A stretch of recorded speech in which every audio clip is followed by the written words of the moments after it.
Programme pour soutenir l'industrie du tourisme au Bénin. High Impact Tourism Training, un programme de formation visant à donner au tourisme béninois un fort impact et agir à long terme sur la pauvreté. Ce programme arrive à terme au bout d'une période de 3 ans. De février 2011 à janvier 2014, le programme HIT a été mis en œuvre sous plusieurs séquences au profit de ces hommes et femmes peu outillés dans leurs activités professionnelles. Un programme mis en œuvre pour accroître l'accès des groupes défavorisés, c'est-à-dire les femmes, les jeunes sans qualification professionnelle, de même que les semi-qualifiés, à une formation professionnelle pratique axée sur le marché. Ce programme a été, depuis février 2011, financé par la Commission européenne sur la grande ligne du programme Investing in People. Notre programme est mis en œuvre dans 7 pays, dont 4 en Afrique et 3 en Asie.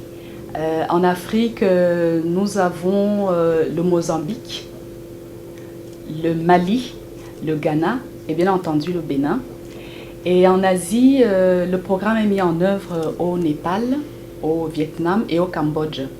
Donc ce programme qui est financé par l'Union européenne à 80% est soutenu au Bénin aussi à 20% par la SNV et ses partenaires EcoBénin et FODEFCA. Les principaux objectifs du programme, il y en a 3.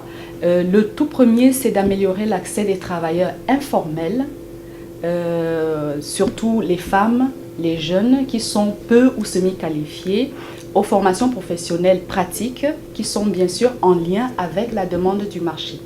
Le deuxième objectif, c'est de renforcer les liens entre ces bénéficiaires de formation-là et l'industrie du tourisme. Et puis enfin, le troisième objectif, c'est de maximiser les opportunités de travail et d'amélioration de conditions de vie des bénéficiaires. HTT, comme vous le savez, est un programme de renforcement de capacités à grand impact sur le secteur du tourisme. Donc c'est une formation qui est orientée et renforcement de capacités sur les acteurs du secteur du tourisme. Les besoins de l'industrie du tourisme au Bénin sont nombreux et multiformes.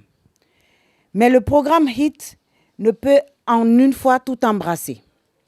D'où les premiers choix opérés en faveur des acteurs de l'économie informelle. Le programme sur les 3 ans comportait 4 phases. Nous sommes à la dernière phase actuellement, c'est la phase de conclusion et de clôture. Mais la première phase qui a débuté justement en février 2011 et s'est terminée en décembre, c'était la première phase d'inception qui nous a permis de faire la cartographie et l'analyse du secteur du tourisme, du secteur de l'enseignement technique et professionnel au Bénin et d'analyser ces besoins-là. Donc ça nous a permis aussi de préparer la mise en place des acteurs qui allaient intervenir dans le programme. Ensuite, la deuxième phase qui a été celle de la préparation, ça nous a permis de faire la compilation de tous les résultats qu'on avait analysés dans la première phase. De cela est sorti un rapport qui est disponible aujourd'hui et que tous les acteurs institutionnels peuvent utiliser, que ce soit dans le secteur du tourisme, que ce soit dans le secteur de la formation professionnelle. Ensuite, on a dû développer tous les curricula de formation. Ça a été une phase assez longue aussi. Et la troisième phase, ça a été la mise en œuvre même des formations qui ont commencé entre avril 2013 et octobre 2013.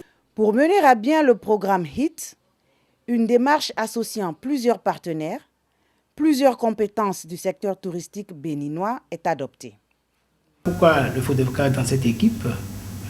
Tout simplement parce que nous avons la charge du financement des actions de formation dans le secteur moderne, dans le secteur artisanal, dans le secteur de l'apprentissage et dans le secteur agricole. Comme nous le disons souvent, notre mission est la valorisation des ressources humaines et par le financement d'actions de formation au profit des travailleurs du secteur privé, formels et informels, et des jeunes arrivant sur le marché du travail en vue de la compétitivité des entreprises, en vue de la réduction de la pauvreté et en vue de la résorption du chômage. Notre participation au sein de l'équipe a été assez déterminante parce que nous avons pu apporter notre expérience dans le secteur de la formation orientée vers le développement des compétences. Donc le programme HTT voulant être un programme intégré a donné libre champ aux différents acteurs de chaque pays. Le rôle d'EcoBénin a été vraiment sur 3 grandes phases. Déjà au niveau de l'élaboration du projet. Donc au niveau de l'élaboration du projet, EcoBénin était dans un contrat avec la SNV pour organiser les organes de gestion des destinations. Et donc c'est dans ce cadre-là que nous avons ensemble participé à l'élaboration du projet parce qu'il y avait vraiment des besoins en matière de formation dans le pays, dans le secteur du tourisme. Alors, la deuxième phase est au niveau de la mise en œuvre du projet. Donc, ayant participé vraiment à l'élaboration du projet, il y a un certain nombre de rôles qui nous avaient été attribués dans la mise en œuvre du projet, à savoir le diagnostic, faire le diagnostic, conduire un certain nombre d'études, conduire un certain nombre d'ateliers, conduire les processus d'élaboration aussi des modules de formation. Et puis, nous avons la dernière phase qui concerne le suivi et évaluation des formations et aussi des bénéficiaires de ces formations-là. En 2013, le centre a participé à la mise en œuvre du programme HITS en tant que centre de formation. Donc, à ce titre, nous avons développé des sessions de formation pour les 4 modèles que le HIT a mis en place, à savoir le modèle 1, jeune serveur diplômé, le modèle 2, jeune cuisinier diplômé, le modèle 3, les serveurs occasionnels et le modèle 4, les cuisiniers de gargote cafétéria. Qu'il s'agisse du Fonds de développement de la formation professionnelle continue et de l'apprentissage FODEFCA ou des ONG partenaires comme EcoBénin, associés à l'exécution efficiente de HIT, le but recherché et la méthodologie visent un meilleur enseignement technique et une bonne formation professionnelle. On a donné beaucoup plus de temps à la construction des programmes qu'on pourra capitaliser après et qu'on pourra utiliser après. Donc le financement que nous avons reçu avec notre démarche aujourd'hui nous donne la capacité de reproduire l'expérience en temps normal et en temps utile pour tout le reste des acteurs bénins. Ce qui est aussi très important et très intéressant dans ce programme, c'est que le programme permet à des gens qui n'ont pas forcément un grand niveau intellectuel de suivre des formations, et des formations qui sont très pratiques. Parce que la difficulté qu'on avait notée au niveau des opérateurs était que les élèves, les étudiants qui quittaient les centres de formation étaient employés, mais au niveau de la pratique, il manquait toujours quelque chose. Donc, ce programme a apporté ce plus en rendant des cours très pratiques, et ce qui permet vraiment aux opérateurs qui emploient ces gens-là de tirer vraiment profit d'eux. Et puis, ceux-là qui n'ont pas vraiment un niveau assez intéressant et qui suivent cette formation, ça leur permet aussi d'avoir un certificat qu'ils peuvent utiliser pour se faire valoriser dans les différents hôtels ou les différentes agences où ils peuvent être employés. En cela, tous soulignent le caractère innovant du programme. Le processus de mise en œuvre du HITT, je ne peux pas dire qu'il est unique, mais je pense qu'il est innovant au niveau du Bénin. Parce que durant toutes les étapes, nous avons travaillé dès le départ avec le secteur privé, donc les organisations professionnelles, les opérateurs économiques, qui nous ont permis d'identifier les bons métiers, les bons secteurs Et même, ils nous ont aidés à identifier les tâches et les compétences sur lesquelles nous devions nous pencher beaucoup plus, là où il y avait vraiment la demande au Bénin.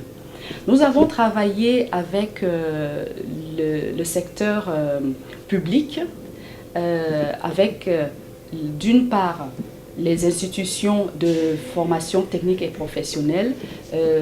Là, ce sont l'IGPM, l'Inspection générale du ministère de l'enseignement secondaire, technique et professionnel, qui nous ont accompagnés dans la construction et le développement des manuels de formation, de la charte de compétences des serveurs du Bénin.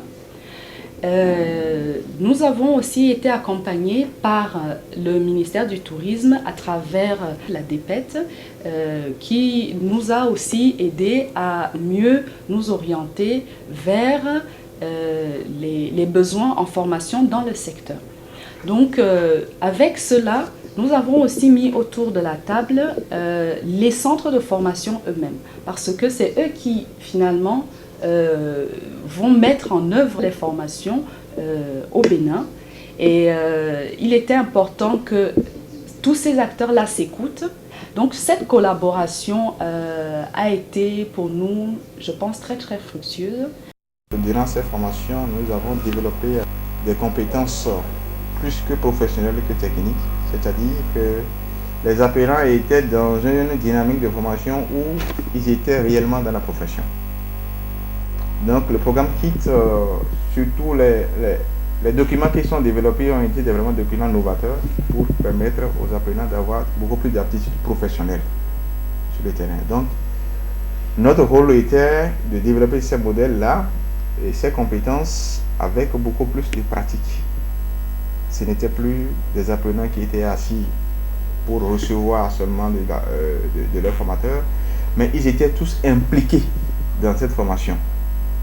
On les amenait à découvrir eux-mêmes ce que le programme attendait d'eux. Donc c'est une formation qui a donné beaucoup plus d'appétit professionnel à tous ceux qui ont bénéficié de cette formation. Le caractère vraiment novateur de ce projet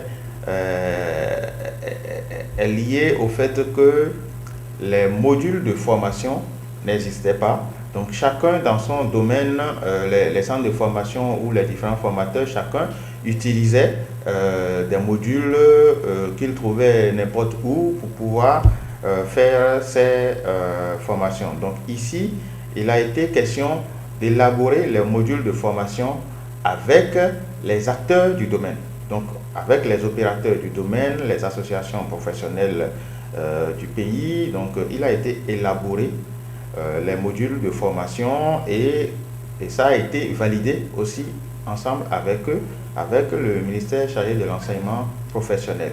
Et donc ces modules sont validés et existent désormais et peuvent être utilisés par les différents acteurs pour pouvoir assurer la formation des bénéficiaires, ce qui n'existait pas et ce qui ne se faisait pas de cette façon-là. Le transfert de compétences a été opéré et à la satisfaction et des formateurs et des apprenants et des acteurs. Initiatrice avec l'Union européenne de ce programme, l'Organisation néerlandaise de développement, SNV, tire quelques enseignements probants et encourageants. Les principaux résultats que nous avons eus à travers le programme, c'est bien entendu les 1030 personnes qui ont été formées. Nous avons ciblé finalement deux métiers qui étaient les métiers de serveur et le métier de cuisinier. Alors, parmi les serveurs, nous avons surtout ciblé les serveurs occasionnels, donc ceux qui travaillent occasionnellement avec les bars et les restaurants, ceux qui travaillent pendant les cérémonies organisées par les familles, etc., ou qui travaillent avec les services traiteurs. Ceux-là, ce sont des personnes qui n'ont pas nécessairement été formées, et qui n'ont pas un diplôme nécessairement, mais qui avaient besoin de renforcer leurs compétences au niveau professionnel. Et nous avions aussi visé les serveurs habituels de grands hôtels et restaurants À la demande des opérateurs, il était question de renforcer les capacités de ces personnes qui ont déjà reçu une formation initiale dans les centres de formation, de renforcer leurs capacités au niveau de tout ce qui est hygiène, sécurité et professionnalisme. Parmi les cuisiniers, nous avons aussi ces diplômés d'hôtellerie et restauration et qui travaillent aussi habituellement dans les restaurants, mais qui sont en recherche d'emploi. Là aussi, c'était de renforcer pas seulement les capacités, leurs compétences techniques de cuisine, mais surtout vraiment tout ce qui est utilisation des équipements dans les cuisines et surtout tous les aspects d'hygiène aussi et sécurité. Et nous avions une cible on a à cœur vraiment cette cible-là. Elle sort un peu, du cadre que j'ai décrit tout à l'heure, mais c'est clairement nos bonnes dames, comme on les appelle ici, qui offrent à manger à la population béninoise au bord de la voie. Ce sont les gargotières, ce sont les cuisiniers de cafétéria. Appuyé sur des modules à la fois théoriques et pratiques, le programme HIT s'est intéressé ici, par exemple, aux choses simples et déterminantes dans la restauration, en lien avec le tourisme, à savoir comment mettre le couvert, comment s'assurer d'une bonne prononciation, comment gérer l'espace ou encore comment accueillir clients et touristes. Ce matin, nous allons aborder comment mettre le couvert. Même à la maison, est-ce que celui qui t'a appelé savait que tu dormais? Des fois, même à 10 heures, tu peux commencer à dormir, et il t'appelle, et c'est pas la voix, il saura si que tu dors. Ouais. Que c'est la voix, ouais. Ça te le son, la voix, et que c'est la même manière, quand tu vas être bon à la session, on vous appelle, on appelle le tel par exemple, tu déclenches. C'est qui? Cette façon-là, c'est agressé. C'est très important aussi de pouvoir gérer son espace. Parce que c'est à travers la gestion que nous faisons de l'espace que nous apprenons sur tout. Des choses simples et déterminantes dans la restauration, comme par exemple comment assurer l'hygiène, comment prendre la commande, comment exécuter le service ou les questions financières. À l'issue des phases de formation, les bénéficiaires de retour dans leur secteur d'activité mettent en pratique les enseignements reçus et témoignent, preuve à l'appui, des mutations enregistrées. Je suis responsable d'un restaurant, une structure de restaurant. Ce restaurant n'est pas sur place au Bénin, c'est à Pointe-Noire, au Congo. Je suis venue en vacances au fait que j'ai appris par les ondes cette formation. Alors j'ai appelé et c'est comme ça que je suis venue à la formation. Je trouve que la formation a été très bénéfique pour nous parce que ça nous a appris. C'est vrai qu'on connaissait certaines choses, mais ça a remis encore un point focal sur la propreté, l'hygiène corporelle, l'hygiène alimentaire, vestimentaire et des milieux dans lesquels nous travaillons. Donc je crois que cette formation, on devrait la répéter et mettre ça en pratique un peu partout pour que nos comportements puissent changer dans nos gargotes sur place, ici, dans ce pays ou ailleurs. Après la formation, on a vu que c'est bon. Et puis les gens avec qui on travaille, ils sont sûrs, ils connaissent maintenant ce qu'ils sont en train de faire. L'impact que leur travail a sur la société et sur eux-mêmes. Après la formation, j'ai vu que c'est des gens qui sont très bien. Ils sont conscients maintenant de ce qu'ils font. Mais avant, il faut leur dire tout, reprendre, vous voyez un peu. Mais maintenant, bon, ils savent ce qu'il faut. Et puis, à quel moment il faut le faire. CFTH, des clients, des filles, des bon, les ménatines, bon, Bon, d'ailleurs, nous avons un peu de temps pour nous faire des choses. Mais nous avons un peu de temps pour les gens. D'ailleurs, nous avons vitrine, d'ailleurs, nous vitrine. Nous avons évité les games. L'enquête des mais pour pousser son oublié. Nous les vidéos notions. Client wa ena de ahinu ko e mo ko bi de joyo e no bande. Na suno do we. We pe ko ya do discuter prix yo we.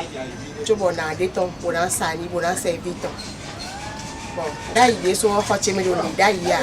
Tiens après formation on va bloquer. Mais quand tu es les dit. Client wa non déjà il dit mon bon. Bon, ndé baïdé yo. Na servir non sa moliko, non sa moyo, non do qui, non do ba. À rappeler les bons filets, que les cinq filets et mes débats, on sonne. D'ailleurs, mais on peut tablier. Mais des informations de wow. Mon ton et là ni tablier, tablan. Do et là de cuisine, on met de cuisine, on met dans plata. On de tablier pour protéger nos habits. Tabi blanc, nous dame ton laine ma bio. Mais là on da, tata là on da. Bon petit on nous servi. Donc bien on le caisse. Nous alors ton agent na ikla lo bona quoi lo ni. Donc nous y a quoi ikla lo go et là tu nous remplacer. Caisse aussi côté. On nous a appris les manières, les comportements et comment s'organiser pour réussir sa cuisine. On a appris aussi comment le service se fait. Et comment on doit servir, comment on doit recevoir un client qui vient chez nous. On ne doit plus les laisser comme les gens le font d'habitude quand vous rentrez chez eux dans leurs unités de restauration, dans leur gargote, dans leur buvette. C'est-à-dire c'est les clients qui s'asseyent et commencent par tourner de tête à gauche et à droite pour chercher un serveur ou une servante. Et cette formation est arrivée à juste moment de pouvoir corriger ces habitudes que nous avons avant. Et je crois que pour moi et pour mes camarades, et ces habitudes, vraiment, nous les avions corrigées déjà à partir de cette formation. Et moi, je crois, je peux dire, cette formation, à partir de la fin d'aujourd'hui, marque la fin aussi de mes mauvaises habitudes que j'avais dans ce milieu de restauration. Leur rendement et l'accroissement de leur chiffre d'affaires n'ont pas tardé. Ça permet d'augmenter un peu nos revenus et les deux côtés sont satisfaits, hélas. Et ça va apporter encore plus pour le développement du tourisme au Bénin. Par exemple, le touriste qui vient dans votre maquille, dans votre bar, il est satisfait. Il a vu que bon, il est venu pour quelque chose, il est satisfait. Même si au moment où ce qu'il voulait, il y a autre chose, il n'a pas, on lui proposait autre chose et il est satisfait. Il faut qu'on lui développe ce qu'il a. Vous voyez, notre alimentation, ce n'est pas l'alimentation de tous les touristes. Mais on va leur dire, il y a ci, il y a ci, il y a ça, il y a ça, on peut faire ça maintenant. Au même moment, ils peuvent dire, bon, après ici, là, où est-ce qu'on peut aller pour se distraire, tout ça. Vous voyez, avant, les gens ne savaient pas que ça, là, c'est lié à leur travail. Et quand tu parles de d'ailleurs, compte tenu de mes maintenant c'est un les bons, nous sommes qui nous voient. Tindé, métier blumina parler de d'ailleurs, mais qu'on bon, maintenant on va dire d'ailleurs. En attendant une nouvelle élaboration du programme HIT pour le Bénin ou sa prorogation, la phase d'évaluation s'impose en termes de résultats et de répercussions observées dans le quotidien des acteurs de l'industrie du tourisme. Les objectifs chiffrés de formation, ils sont importants. Mais pourquoi former? C'est, comme je le disais, normalement pour améliorer la qualité de service, le professionnalisme des personnes, mais aussi leurs conditions de vie. Alors, nous n'avons pas encore assez de recul pour évaluer aujourd'hui vraiment les effets ou même l'impact de nos formations, mais nous avons quand même tenté de faire ce travail-là. Et après 2 mois de formation, nous avons pris un échantillon de personnes qui ont été formées jusqu'au début du mois de septembre. Dans cet échantillon-là, l'évaluation nous montre que environ 30% de personnes ont quand même changé leurs conditions de vie. Alors, quand je dis ça, il faudrait mettre à l'intérieur de ces conditions non seulement l'amélioration des conditions de travail dans leur lieu de travail, pour certains, surtout justement nos gargotières et cantiniers, l'augmentation des ventes. Voilà, ils ont observé vraiment une augmentation des ventes, l'augmentation des salaires pour ceux qui étaient employés, et une meilleure reconnaissance pour les employés aussi, une meilleure reconnaissance de leur travail. Donc, pour nous, c'est vraiment quelque chose qui nous a encouragés, qui nous encourage et qui nous fait croire que les formations n'ont pas été vaines. Et que peut-être si nous revenons dans 1 an, dans 2 ans, on sera à plus de 30%. Contrairement à bien des pays où le tourisme a déjà pris son envol, avec des rentrées de devises conséquentes pour les économies nationales, au Bénin, beaucoup reste à faire. Le programme HIT y a joué un rôle de défricheur que l'État et bien d'autres partenaires techniques et financiers devront nécessairement poursuivre aux fins de capitaliser et d'enrichir les étapes déjà parcourues en synergie avec tous les acteurs de cette industrie pourvoyeuse d'emplois et de richesses.